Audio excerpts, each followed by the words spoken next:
Welcome everyone, I am doctor Nisha Singh. आज मैं एक नया मॉड्यूल शुरू करने जा रही हूँ which is electrochemistry. BTech first year के सिलेबस में इलेक्ट्रोकेमिस्ट्री के बहुत सारे मेजर टॉपिक्स हैं जो कि काफ़ी इंपॉर्टेंट है और एग्जाम में पूछे जाते हैं, जैसे कि इलेक्ट्रोकेमिकल सेल है, नर्न्स्ट इक्वेशन है, उस पर बेस्ड न्यूमेरिकल्स हैं, कोरोजन है। बट आज अपनी इस पहली वीडियो में हम इलेक्ट्रोकेमिस्ट्री के कुछ बेसिक टर्म्स और बेसिक टॉपिक्स को समझेंगे।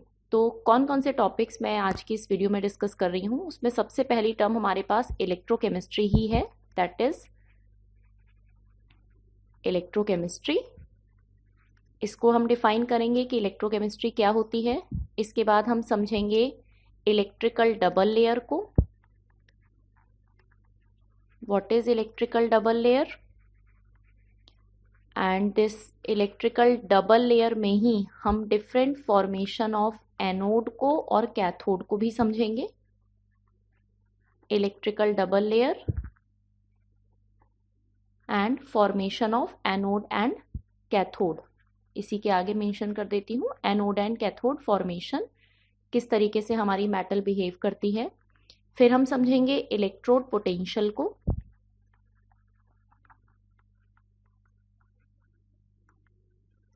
और इलेक्ट्रोड पोटेंशियल की ही एक दूसरी form which is standard electrode potential. Standard electrode potential. तो इन चार टर्म्स को हम आज समझेंगे, जिसमें से पहली टर्म से स्टार्ट कर रहे हैं विच इज इलेक्ट्रोकेमिस्ट्री।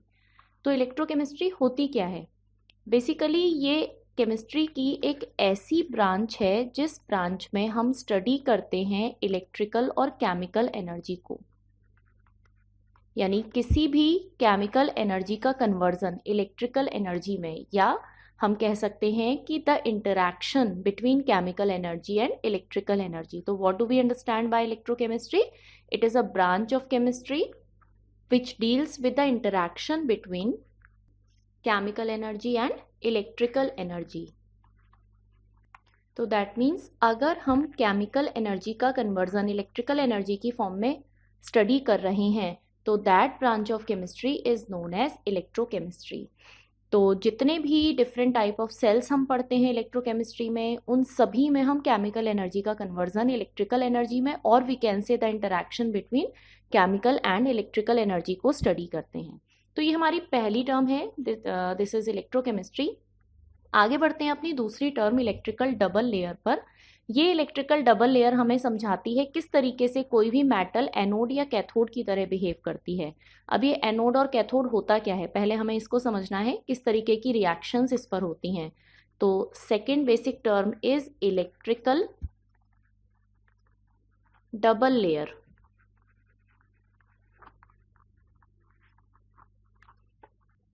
बट उससे पहले हम समझते हैं कि हम मेटल किसे कह रहे हैं। हम ये मानकर चलते हैं कि जो मेटल है उसकी फॉर्मेशन दो चीज़ों से मिलकर हुई है। वन इज मेटल आयन, जिसको हम कह रहे हैं Mn+, और इसके साथ में प्रेजेंट होते हैं वैलेंस इलेक्ट्रॉन्स, जिसको हम कंसिडर कर रहे हैं n number of electrons, Ne- की फॉर्म में। तो जितने number of positive charge metal के ऊपर हैं उतने ही नंबर ऑफ इलेक्ट्रॉन्स इसके साथ अटैच्ड हैं। तो दैट मीन्स किसी भी मेटल की फॉर्मेशन इन दो चीज़ों से मिलकर हुई है, पहला मेटल आयन और दूसरा वैलेंस इलेक्ट्रॉन्स। तो अगर इस मेटल आयन और वैलेंस इलेक्ट्रॉन के फॉर्म में हमें मेटल की एनोडिक कैथोडिक नेचर को अंडरस्टैंड करना हो तो इसको हम कैसे समझेंगे? हमने मेटल को दो डिफरेंट कैटेगरी में डिवाइड किया, first is anode, second is cathode. यानी इस मेटल आयन के मूवमेंट के बेसिस पर कोई भी मेटल किस तरीके से एनोड और कैथोड की तरह बिहेव करती है। तो देखते हैं इसको कि सपोज हमारे पास एक कंटेनर है, जिस कंटेनर के अंदर हमने एक मेटल को डिप्ट किया है, एक कंडीशन एनोड के लिए और सिमिलरली एक कंडीशन कंसीडर कर रहे हैं कैथोड के लिए। तो मान लीजिए ये हमारे पास एक मेटल है जिसको हमने इलेक्ट्रोलाइट सॉल्यूशन के अंदर डिप किया है।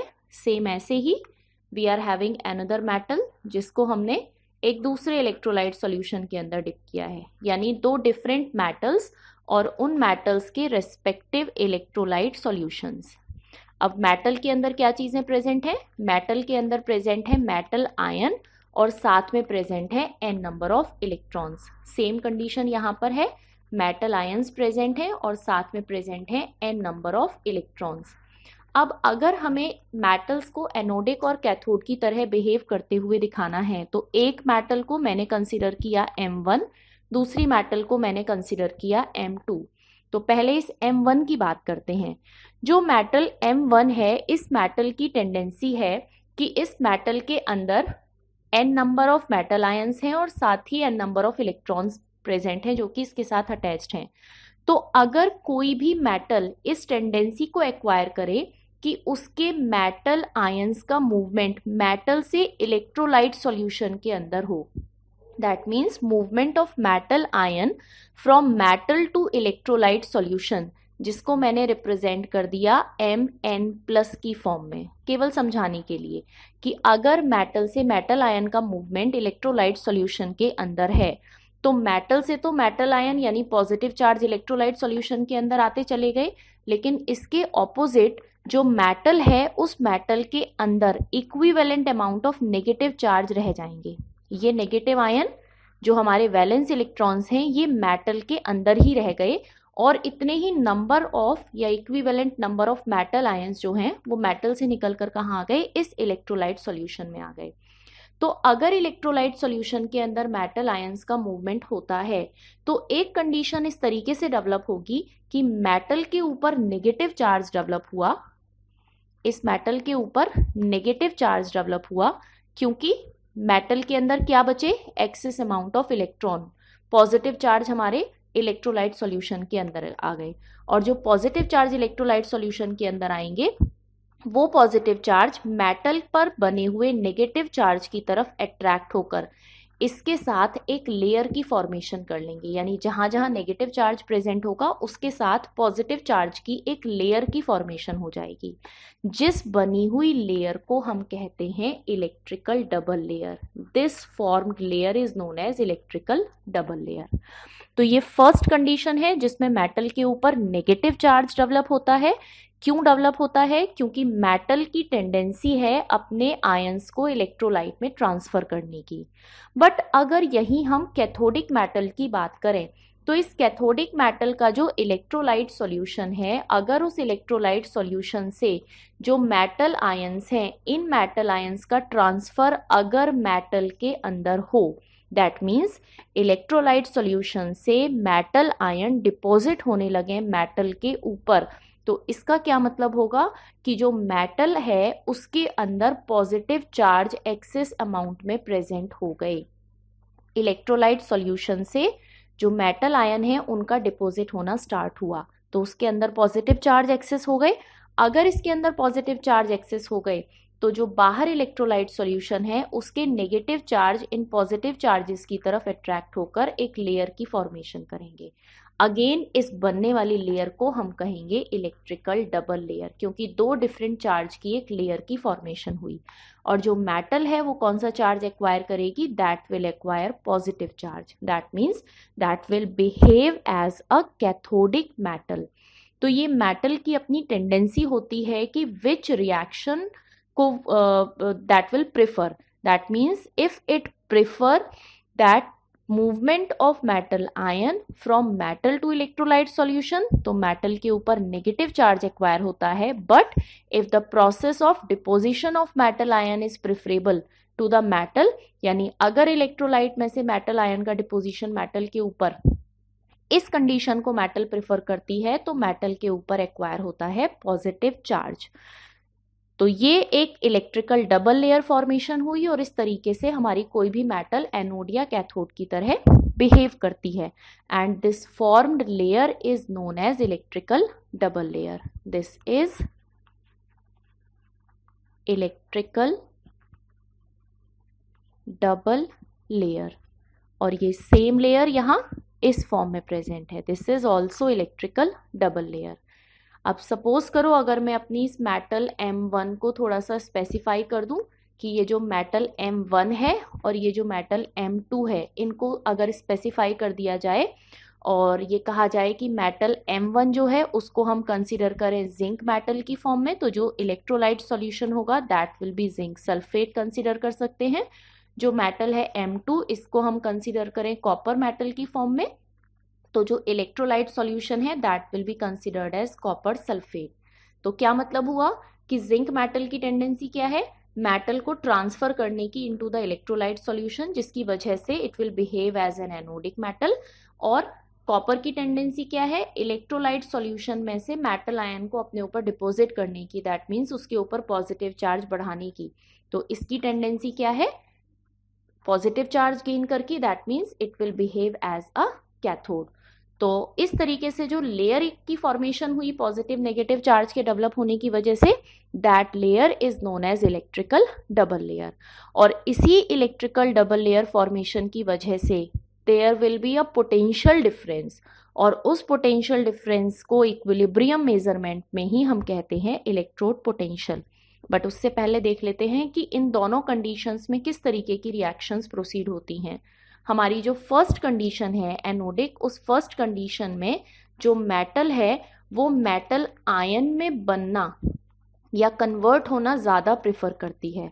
यानी इस फर्स्ट कंडीशन में एनोडिक रिएक्शन में हमेशा मेटल का ऑक्सीडेशन होता है, यानी this is the process of oxidation जिसमें इलेक्ट्रॉन रिलीज होते हैं।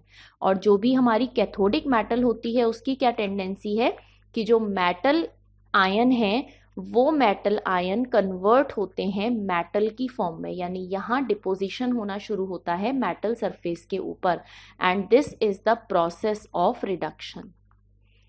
तो हमें ये भी ध्यान रखना है कि जब हम एनोड की बात करेंगे तो इस एनोड पर हमेशा ऑक्सीडेशन का प्रोसेस होगा, और इस कैथोड पर हमेशा कौन सा प्रोसेस होगा, द प्रोसेस ऑफ रिडक्शन। जहां इलेक्ट्रॉन गेन किए जाएंगे that will be the process of reduction, और जहां इलेक्ट्रॉन रिलीज किए जाएंगे that will be the process of oxidation. अब इस ऑक्सीडेशन रिडक्शन प्रोसेस की हेल्प से फॉर्मेशन हुई इलेक्ट्रिकल डबल लेयर की, और इस इलेक्ट्रिकल डबल लेयर को हम अंडरस्टैंड करते हैं इलेक्ट्रोड पोटेंशियल की फॉर्म में। So moving to the third part, that is electrode potential. Electrode potential क्या होगा, जैसा कि हमने इलेक्ट्रिकल डबल लेयर में समझा कि हर एक मेटल की अपनी टेंडेंसी होती है कि या तो वो इलेक्ट्रॉन्स को लूज करेगी यानी इलेक्ट्रॉन्स को निकालेगी, या फिर वो इलेक्ट्रॉन्स को गेन करेगी। तो जब भी किसी मेटल को उसके इलेक्ट्रोलाइट सॉल्यूशन के कांटेक्ट में लाते हैं तो इन दोनों में से कोई ना कोई एक प्रोसेस ज़रूर होता है, और इसी इलेक्ट्रॉन के गेन करने या लूज करने की जो टेंडेंसी है उसके मेजरमेंट को हम कहते हैं electrode potential. That means the measure of tendency of a metallic electrode to lose और गेन इलेक्ट्रॉन्स। और किस कंडीशन में हम इसको कंसिडर कर रहे हैं, when it is in contact with a solution of its own salt of unit molar concentration. That means किसी भी मेटालिक इलेक्ट्रोड के इलेक्ट्रॉन को लूज करने की या गेन करने की जो टेंडेंसी है उस टेंडेंसी का measurement is known as electrode potential. अब यहाँ दो कंडीशन हमारे पास है, या तो इलेक्ट्रॉन को लूज करना या फिर इलेक्ट्रॉन को गेन करना। अगर इलेक्ट्रॉन को लूज करना है यानी इलेक्ट्रॉन रिलीज करना है तो that means that will be the tendency of to get oxidised, यानी वहाँ ऑक्सीडेशन रिएक्शन प्रोसीड हो रही है, तो उसको हम कहते हैं ऑक्सीडेशन पोटेंशियल। और अगर इलेक्ट्रॉन्स को गेन करने की टेंडेंसी है तो उसको हम कहते हैं रिडक्शन पोटेंशियल। दैट मीन्स इस इलेक्ट्रोड पोटेंशियल को हम दो डिफरेंट कैटेगरी में डिवाइड करते हैं। वन इज ऑक्सीडेशन पोटेंशियल,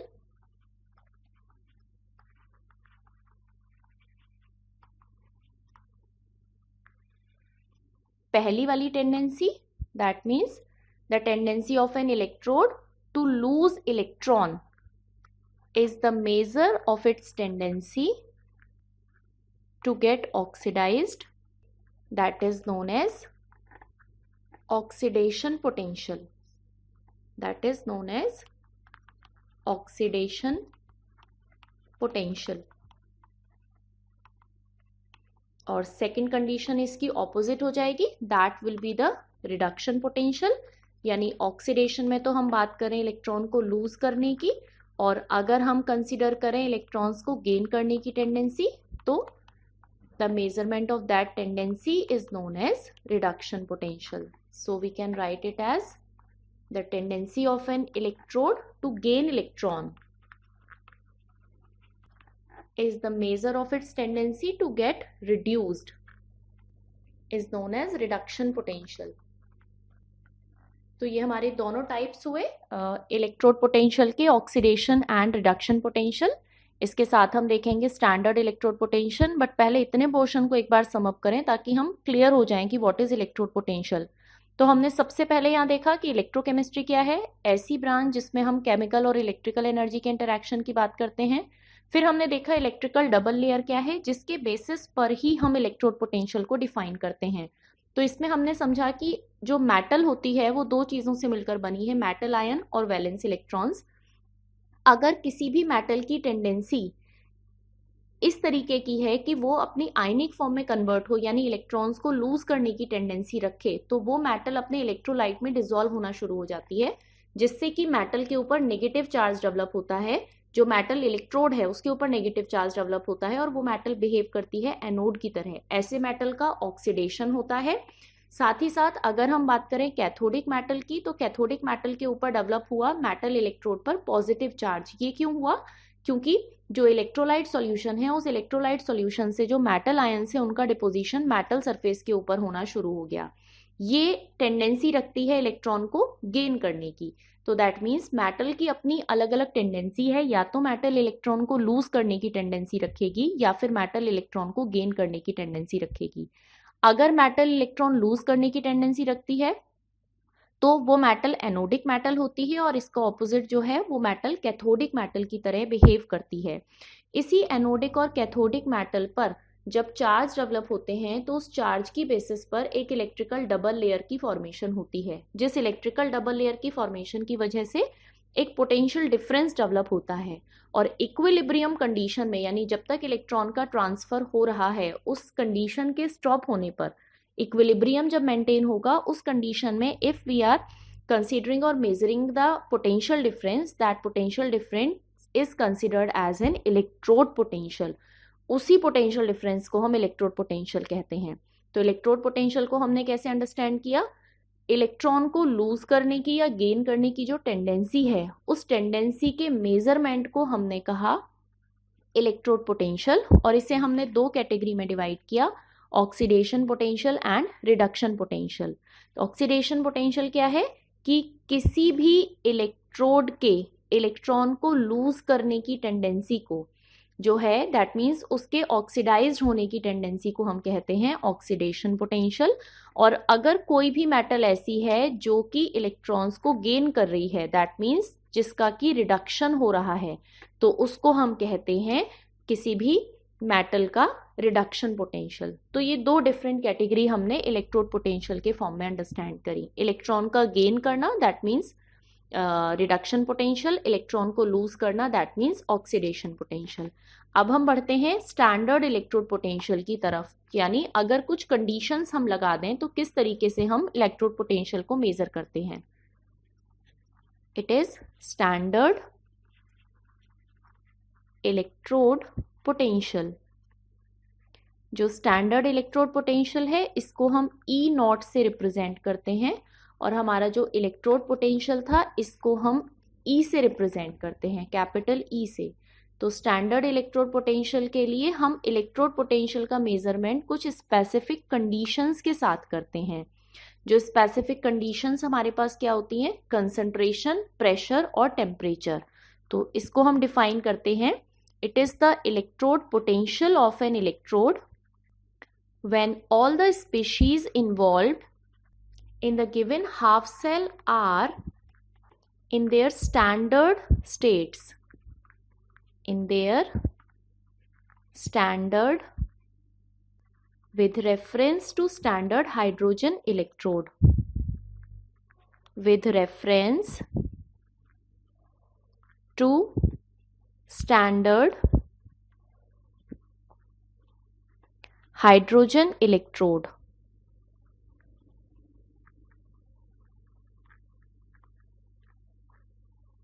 जिसको हम SHE भी कहते हैं। It is a standard hydrogen electrode. और ये कौन कौन सी कंडीशंस है? पहली कंडीशन है 1.0 m concentration, that means 1 molar concentration of each ion in solution। तो पहली कंडीशन हो गई कंसंट्रेशन के रिगार्डिंग।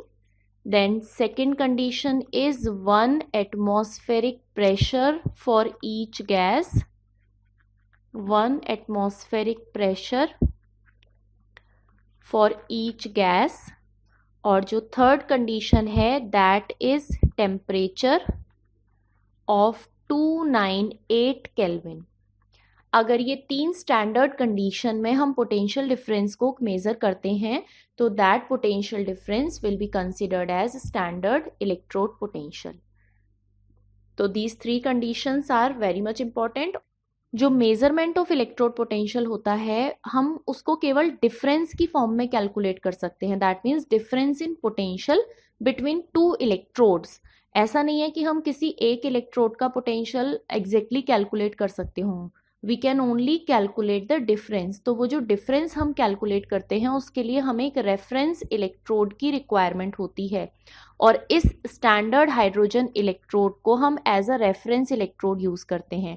यानी जब भी हमें कोई पोटेंशियल कैलकुलेट करना है या कोई इलेक्ट्रोड पोटेंशियल हमें निकालना है कितना है, तो उस इलेक्ट्रोड पोटेंशियल को हम कंपेयर करते हैं या उसका डिफरेंस हम कैलकुलेट करते हैं इस स्टैंडर्ड हाइड्रोजन इलेक्ट्रोड के साथ। हम केवल डिफरेंस की फॉर्म में ही इलेक्ट्रोड पोटेंशियल का मेजरमेंट कर सकते हैं। आज हमने ये 4 टर्म्स अंडरस्टैंड की हैं। पहली थी हमारी electrochemistry, then electrical double layer, then electrode potential and this one is standard electrode potential. इसी में हमने ऑक्सीडेशन और रिडक्शन पोटेंशियल को भी अंडरस्टैंड किया। तो अपनी आगे की वीडियोस में हम इन टर्म्स से आगे के part Nernst equation, electrochemical cell को कंटिन्यू करेंगे। तब तक के लिए thank you so much everyone. If there is any query और any doubt you can write down in comment box.